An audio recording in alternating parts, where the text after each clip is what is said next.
Os próximos avisos. No dia 2, na próxima sexta-feira, que comumente é considerado o dia de finados, nós teremos uma palestra. Domingo seguinte, às 18 horas, nós temos a palestra da AF, que é a Associação Física e Espiritismo. E o tema é Raios, Ondas, Médiuns e Mentes. E, ainda no dia 14...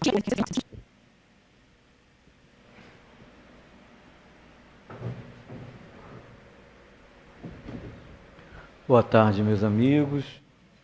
Nossas palavras sejam de agradecimento a Deus, a Jesus e aos dirigentes espirituais da Casa de Leon Denis, que permitem possamos todos estarmos aqui participando de estudos, de celebração, de entendimento com a doutrina espírita sobre finados.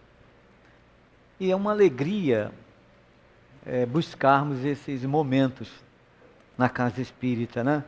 De conversarmos sobre esse assunto, que muitas horas o nosso coração fica aflito, porque perceber que um familiar nosso, um filho, alguém que a gente ama, se afasta de nós, do contato físico, é algo que realmente temos que parar para avaliar diante do que nós estamos sentindo, diante dos nossos corações, do que as nossas emoções se ligam àqueles que partiram. Mas uma coisa tão bela é o amor de Jesus, dizendo assim a todos nós: bem-aventurados os aflitos que serão consolados. E a gente começa a pensar que tem que haver consolação, né? Porque se Jesus diz que nós seremos consolados, tem que ter consolação. Mas onde foi que Jesus disse que nós seríamos consolados?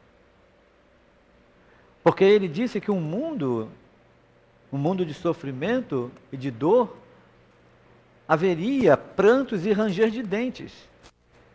E ele mostra a todo tempo uma realidade do reino dos céus.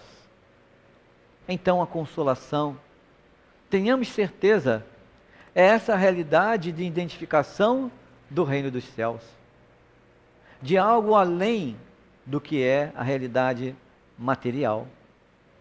E algumas pessoas ficam procurando o reino dos céus, achando que somente quando desencarnar vão encontrar o reino dos céus, não é? E Jesus demonstra que o reino dos céus está dentro de nós. Nossos sentimentos, nossas ações, nossos pensamentos, nossas emoções, tudo isso constrói o reino dos céus. E compreender essa realidade nas palavras de Jesus, é demonstrar que ele superou a tudo ao encontrar com Maria de Magdala junto a seu sepulcro, e antes que ela o tocasse sem perceber, ele dizendo: mulher, não me conheces?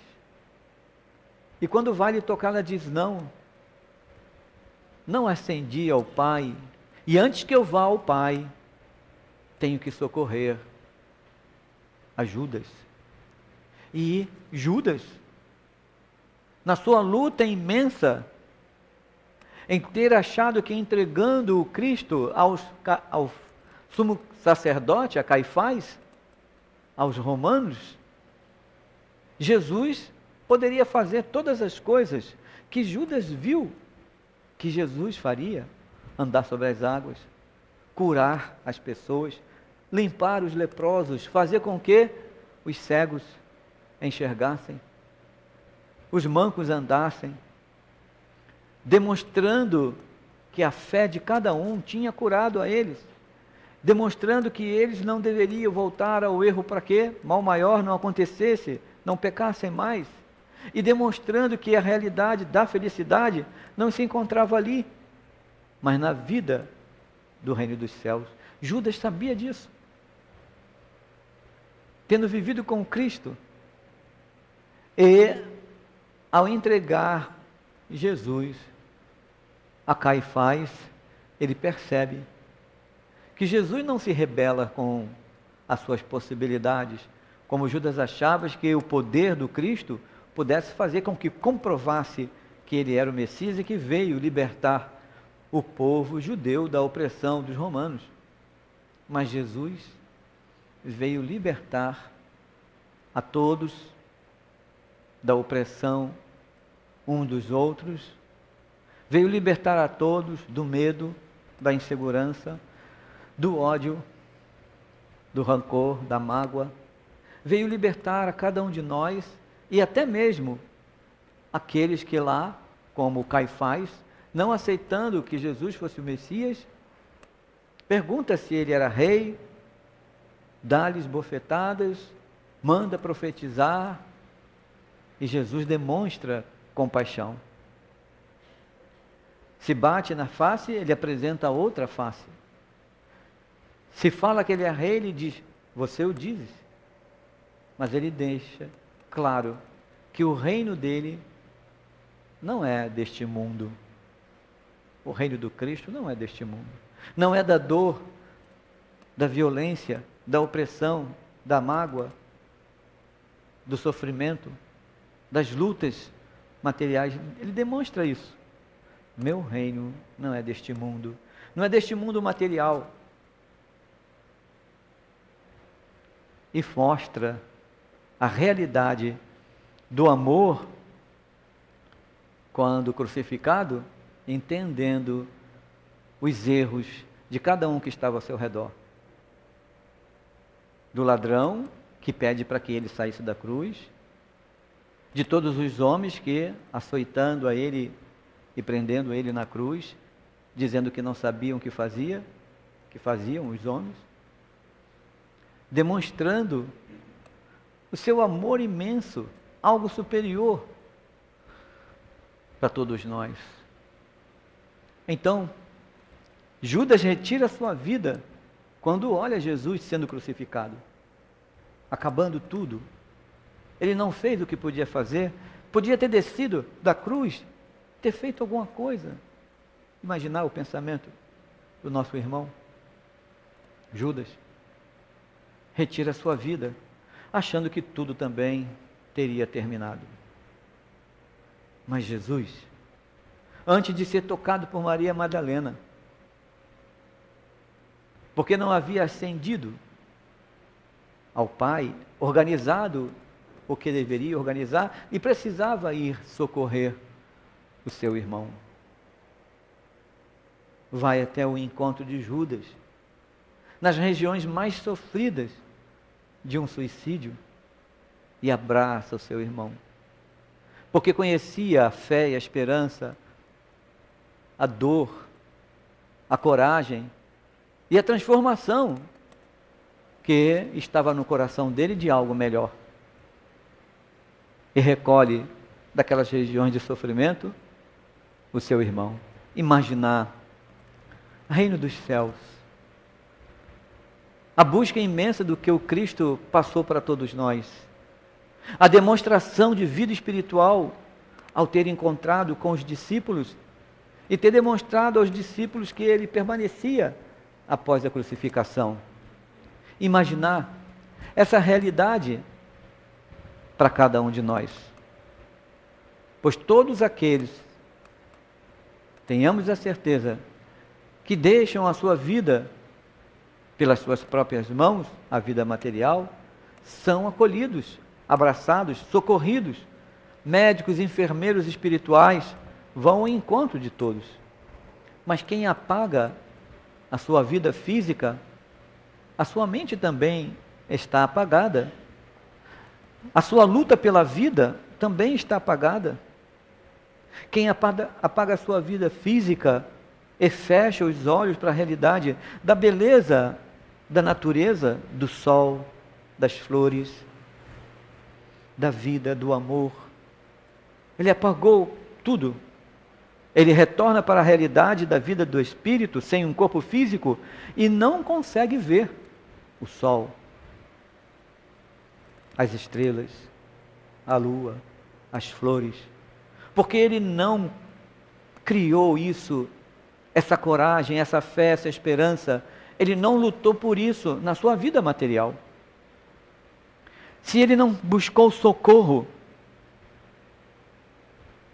na sua realidade, de lutas nas questões da vida material, pedindo ajuda a um amigo, procurando uma instituição religiosa que o fortaleça, pedindo amparo à parte médica necessária, como também ele poderá encontrar na sua vida mental enfermeiros, médicos espirituais, amigos, familiares a lhe estender as mãos. Porque na vida física não conseguiu lutar por isso.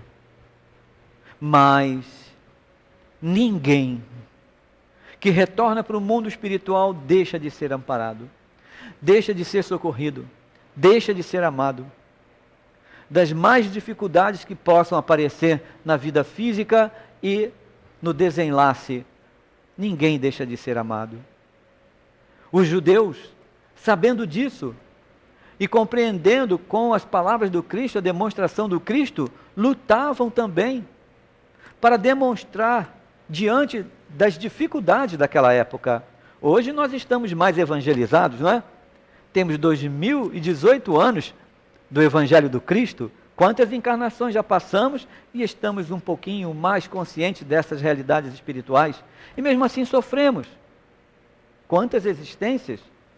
E mesmo assim passamos por essas dores, por dificuldades, confusões na nossa mente em torno da vida espiritual. Imaginar a nós mesmos ou aos judeus na época do Cristo, da dificuldade de colocar essa verdade de vida espiritual em prática e dizer, sabendo de Judas, sabendo do amor do Cristo, dizer que a vida permanece.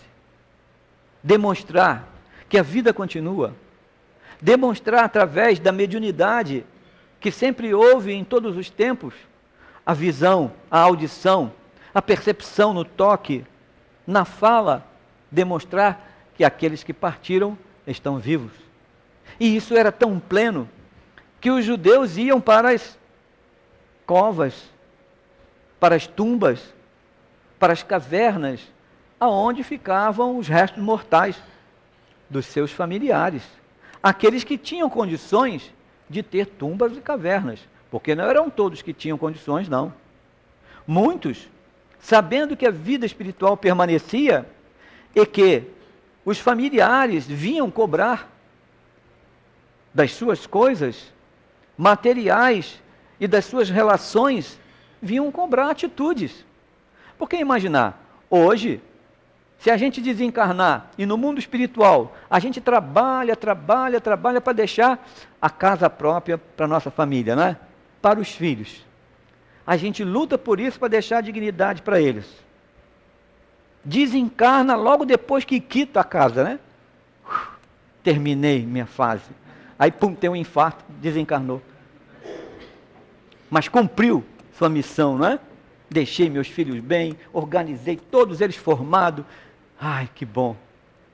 No outro dia, os filhos vão lá, vendem a casa, repartilham tudo, não é?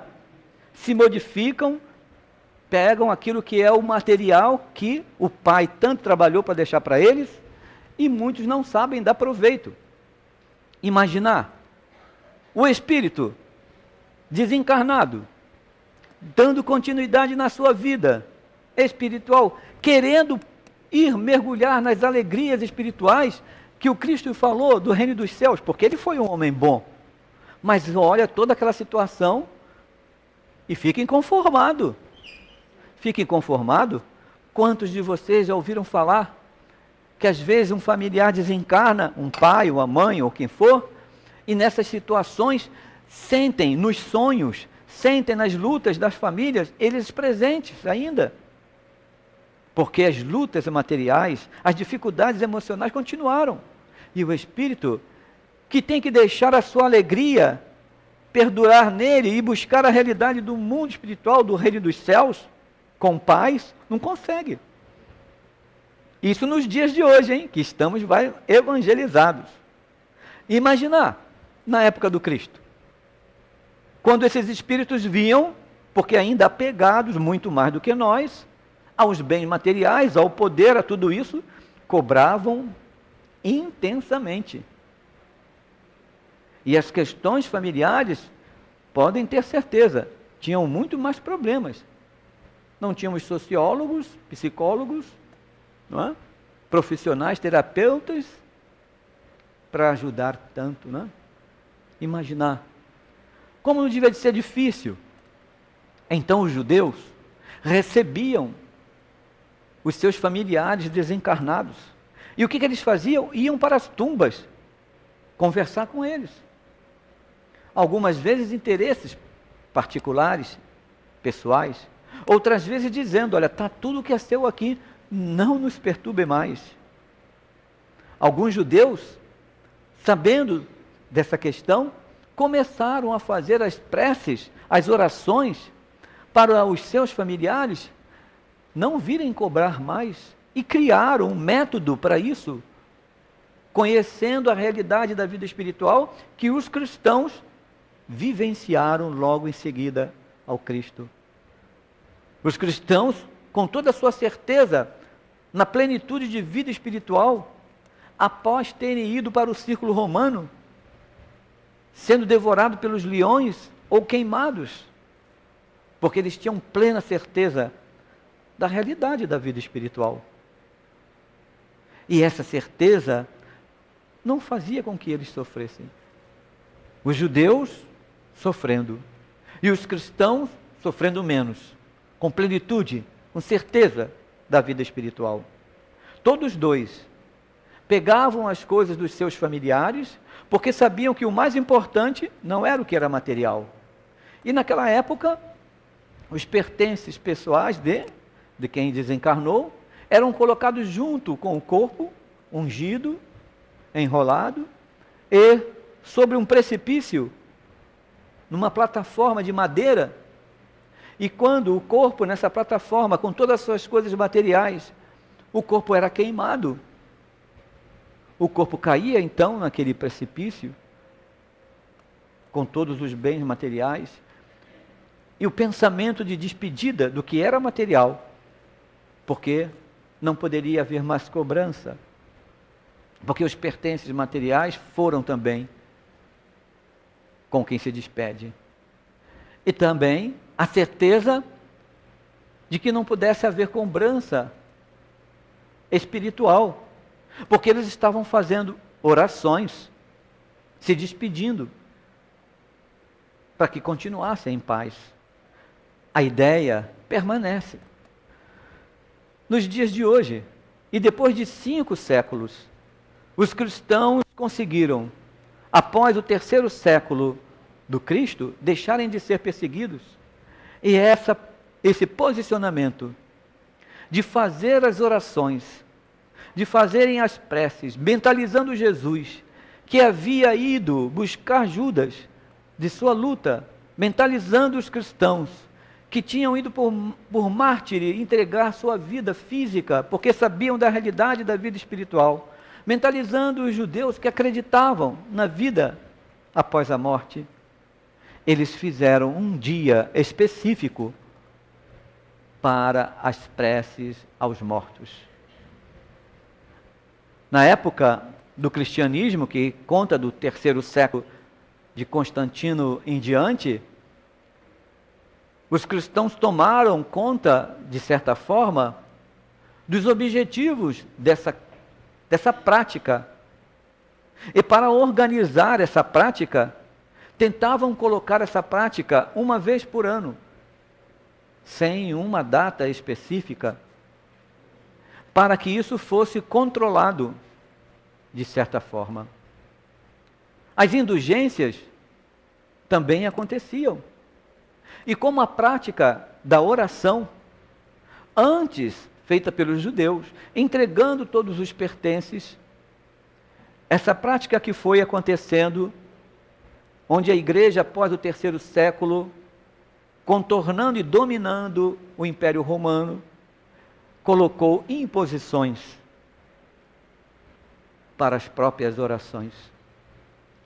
E as indulgências, elas eram feitas de maneira de que, sabendo que os mortos viriam pedir socorro, sabendo que os mortos teriam um lugar no reino dos céus, onde não teriam adentrado porque não conseguiram conquistar com suas atitudes possibilidade de adentrar no reino dos céus. Eles estavam em algum lugar que não era o reino dos céus. Então criou-se, depois de alguns séculos, o purgatório. E os homens então lutavam com a ideia de que as indulgências poderiam tirar os homens do purgatório, os seus familiares, os espíritos, aqueles que deixaram a vida física, e que eles pudessem adentrar no reino dos céus. E os bens então que ficavam, em vez de serem entregues, consumidos pelas chamas, os bens agora eram utilizados para pagar as indulgências, para que os seus familiares pudessem rezar para aquele que partisse, para que ele não viesse a sofrer e penetrasse logo no reino dos céus, porque eles eram cristãos, 5 séculos se passaram. E esses conceitos foram avançando no domínio ainda dos interesses humanos, mas para auxiliar, para que isso não fosse de uma maneira desordenada, no século XI, o Papa Silvestre II, ele demonstra a necessidade de que o povo cristão se reunisse em um único dia. Conquistas. Em um único dia. E que esse dia não fosse somente dado preferência a qualquer um, porque se eles estavam no dito inferno, ou se eles estavam no purgatório, eles não tinham mais jeito. Teriam que ser feitas as preces para os homens bons da igreja, aqueles que poderiam ajudar. Porque no pensamento cristão, quem sofria não tinha condições de ajudar ninguém. Quem estava em regiões sofridas não poderiam ser socorridos. Olha só. Mas somente os homens santos eram aqueles que faziam bem na sua vida, e de tanto bem, de tanta cura, de tanto auxílio, eles se tornavam, após desencarnar, santos. E esses poderiam vir ajudar para organizar o pensamento da comunidade cristã, do povo. Então, vamos fazer as preces, as orações para os santos, que foi o dia 1º de novembro, a partir do século XI. Mas o povo quer avançar. O povo não quer deixar a sua história, mesmo por qualquer opressão. O povo não quer deixar os seus sentimentos, os seus direitos, de pensar, de sentir, de amar. E o povo lutou contra tudo isso. E no século XIII, 2 séculos depois, no século XIII, o Papa Leão conquistou um outro dia. O dia 1º fica sendo para os santos. E o dia 2 fica sendo para qualquer um, né, que não seja santo. Instituiu-se então o dia 2 de novembro. E vocês reparam que a gente não faz comemoração do dia 1 de novembro? Não é? A gente faz comemoração do dia 2 de novembro, porque é o povo que quer valorizar quem ama, que quer buscar socorrer a quem ama, que quer levar consolo e amparo a quem ama, que quer ter contato com quem ama, com quem vive, com quem espera dar continuidade na sua convivência, na sua felicidade, de carinho, de afeto, de amor. E isso, passado esses séculos todos, quantas lutas tiveram, ainda continuando a indulgência, ainda continuando todos os sentimentos que os homens poderiam ter para perceber a dor dos outros. As renovações vieram na igreja, com o protestantismo,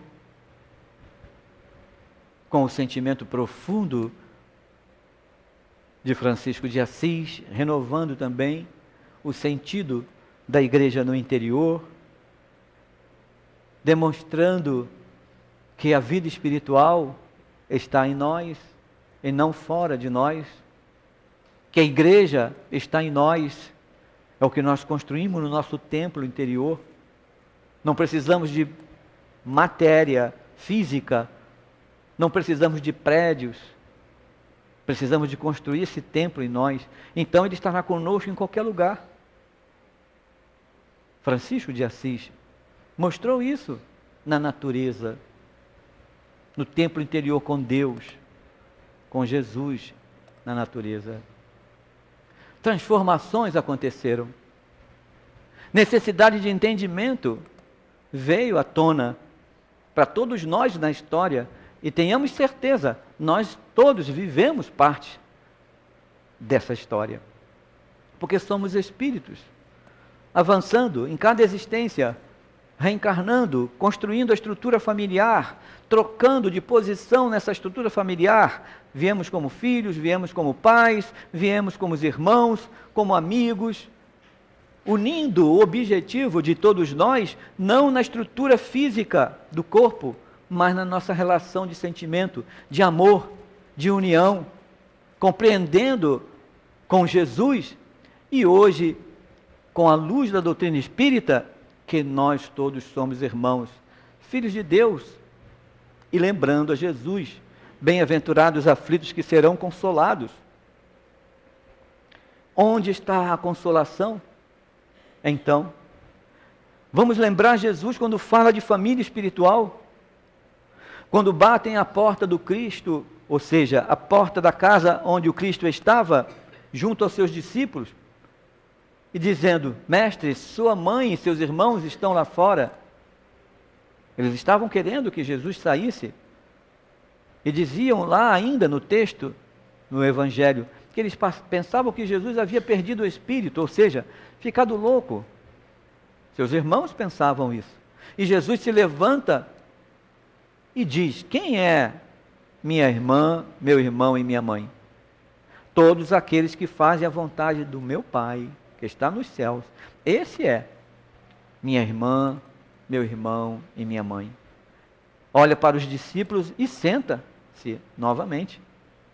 Não vai atender sua mãe. Será então que Jesus não tinha compaixão e amor e indulgência pelos seus irmãos? Mas onde que era a família que ele estava falando? Era a família material, física, do corpo, consanguínea, ou era a família espiritual?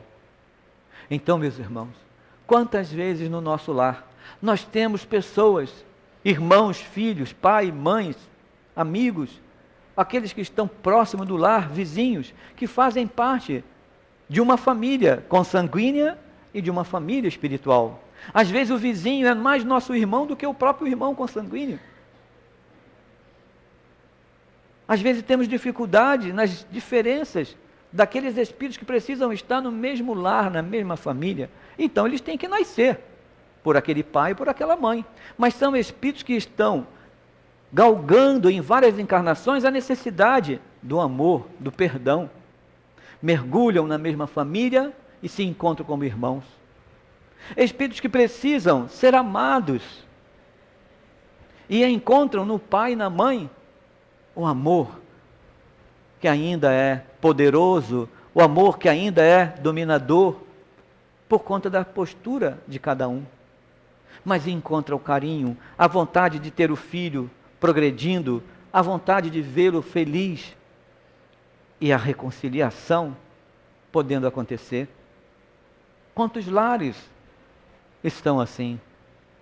E a necessidade nossa na estrutura familiar é nos amarmos e ultrapassar esse amor do egoísmo familiar, porque às vezes nós amamos aqueles que estão ao nosso redor, os nossos. Por que não nos amamos? Por que não amamos aos nossos irmãos que estão lá na comunidade necessitados de amparo, de carinho, cobertor, alimento, tratamento? Por que não desenvolvemos o sentimento trazido por tantos homens dessa realidade, lembrando Cristo, do amor da família espiritual? Porque estamos aprendendo a isso. Estamos nas nossas dificuldades, nas nossas lutas. Por isso não conseguimos fazer ainda. Precisamos de várias encarnações. Precisamos de conviver uns com os outros. Precisamos de passar um período no corpo físico para conseguir perceber isso. Precisamos olhar um para o outro e ver os valores que cada um tem. Precisamos olhar isso e sentir que o corpo físico nos permite estarmos juntos. Mas, meus irmãos, cada um de nós era um ser individual. Cada um de nós tem um padrão de sentimento. Cada um de nós tem uma forma de viver. Cada um de nós desenvolve suas emoções e coloca essas emoções de acordo com as suas condições morais e espirituais.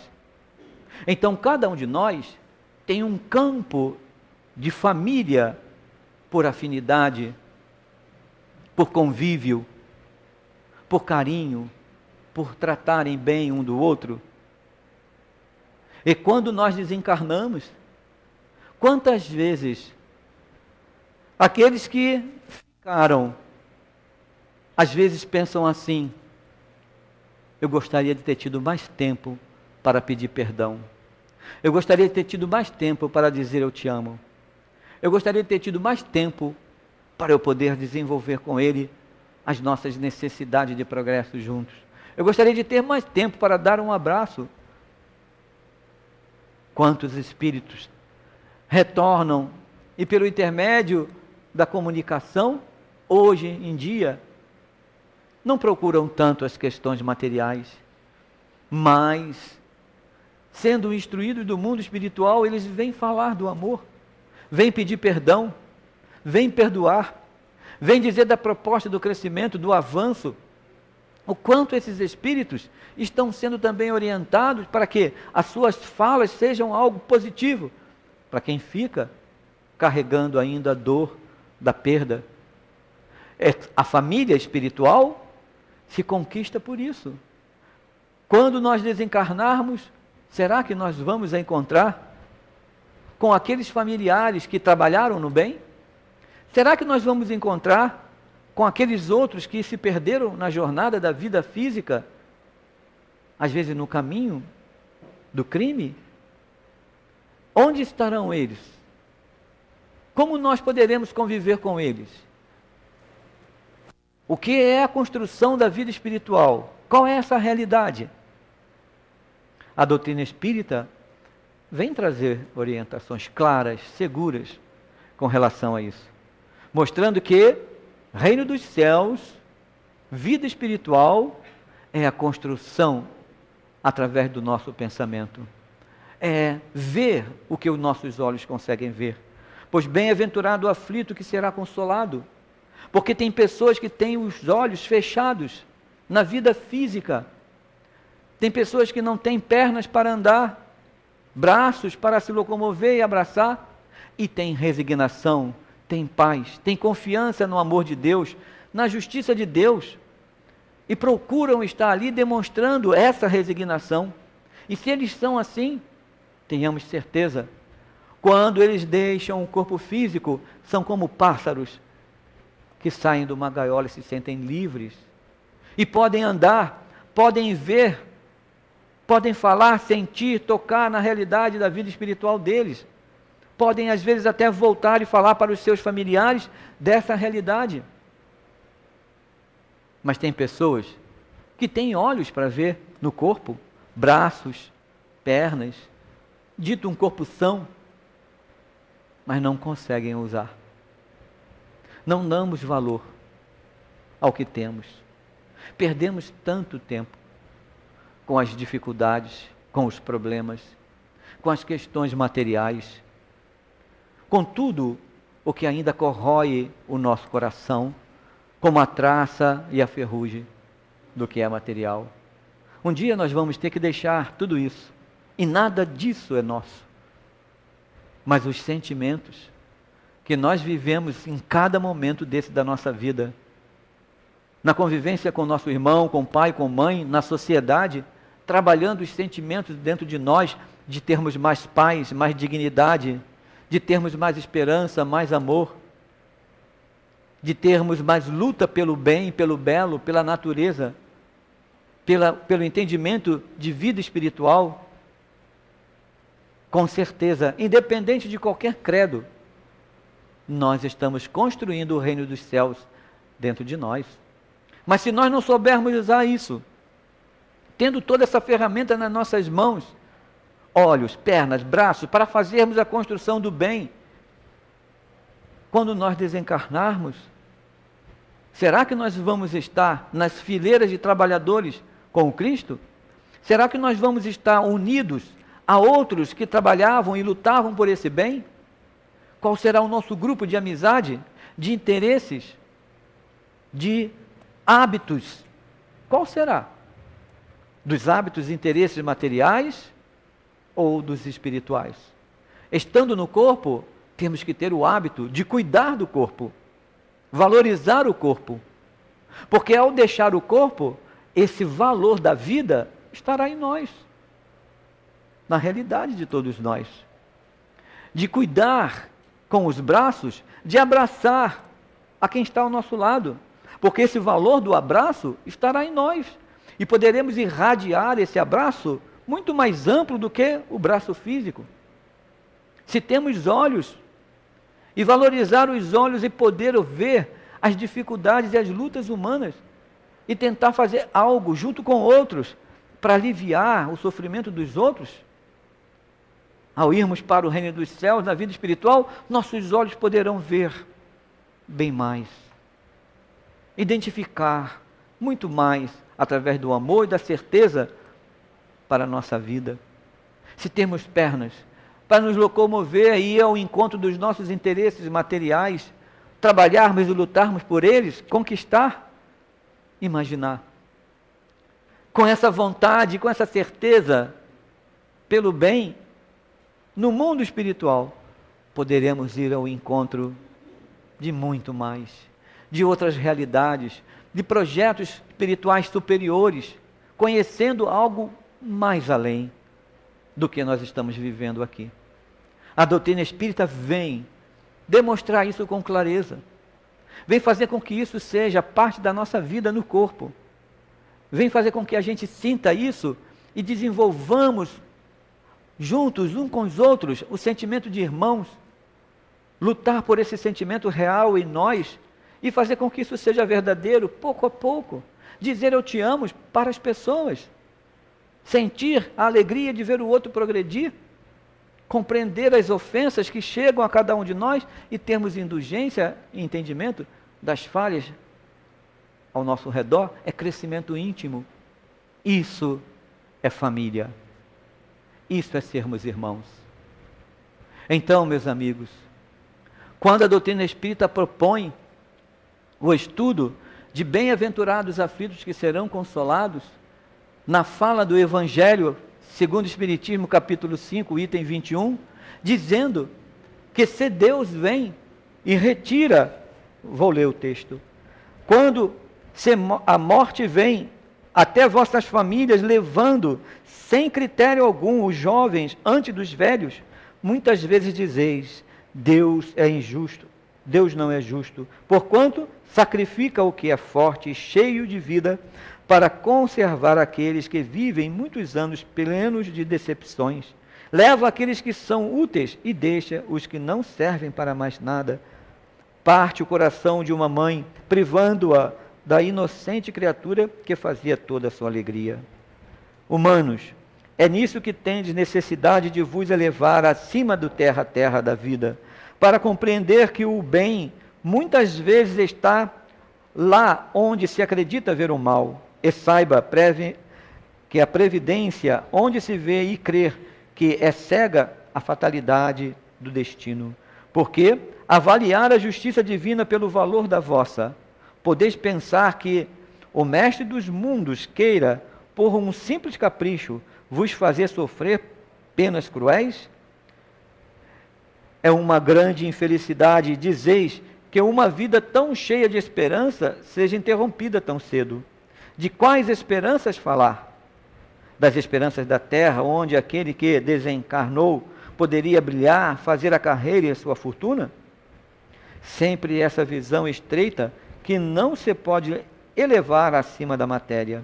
Sabeis, por acaso, qual teria sido a sorte dessa vida, tão plena de esperança, segundo a vossa avaliação? Alegrai-vos, em vez de chorar, quando Deus resolve retirar um de seus filhos desse vale de misérias. Não é egoísmo desejar que ele fique na terra para sofrer convosco?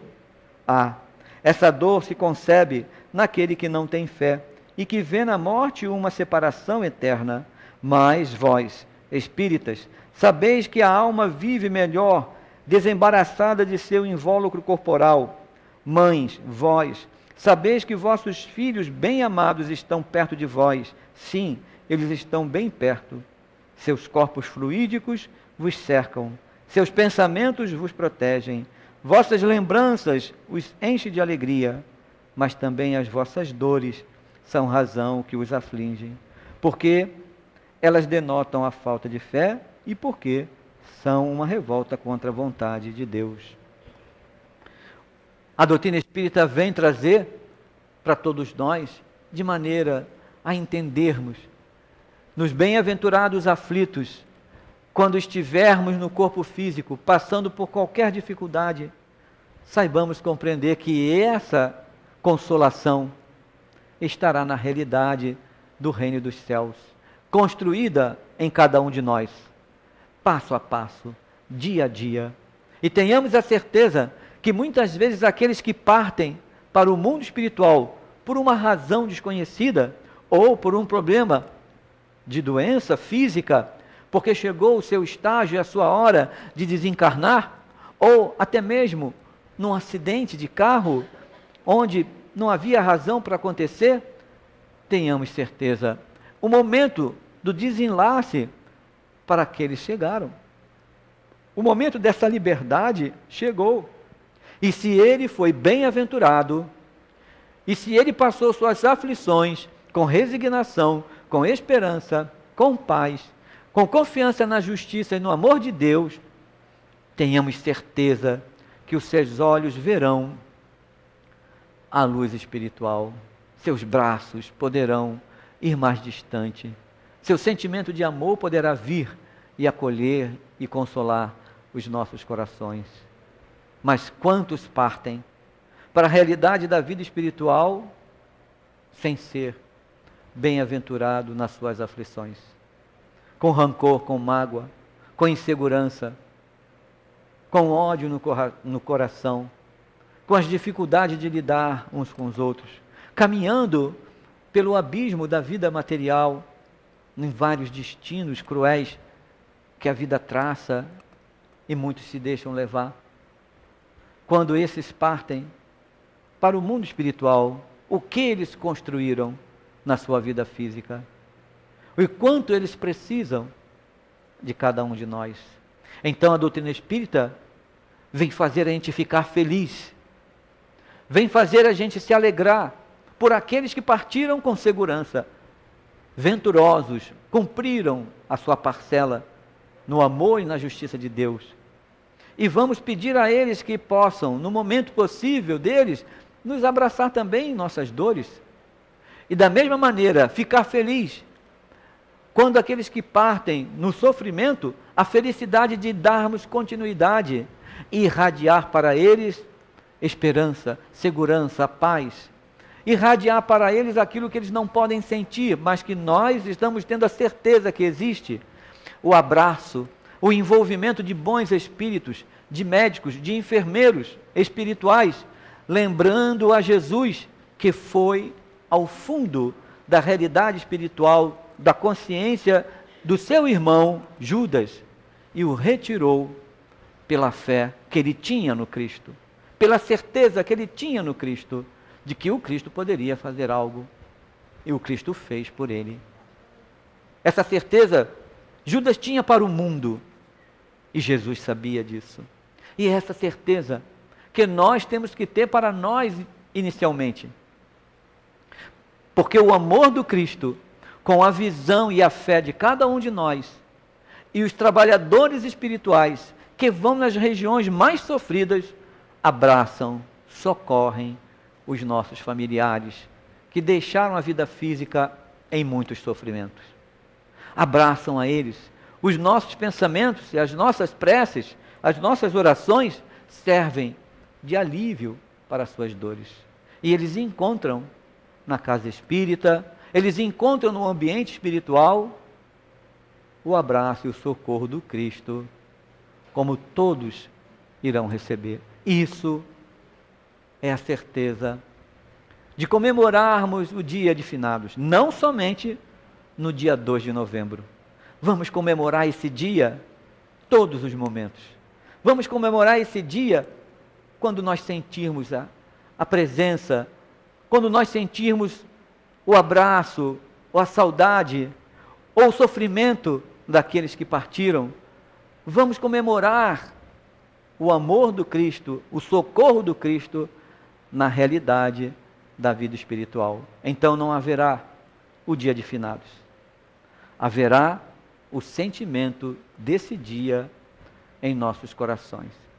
Que Jesus nos abençoe, nos fortaleça, que os nossos familiares presentes possam receber do coração de cada um de nós a certeza de que nós os amamos e a certeza de que eles estão sendo amparados, tratados como o Cristo amou aqueles que sofreram.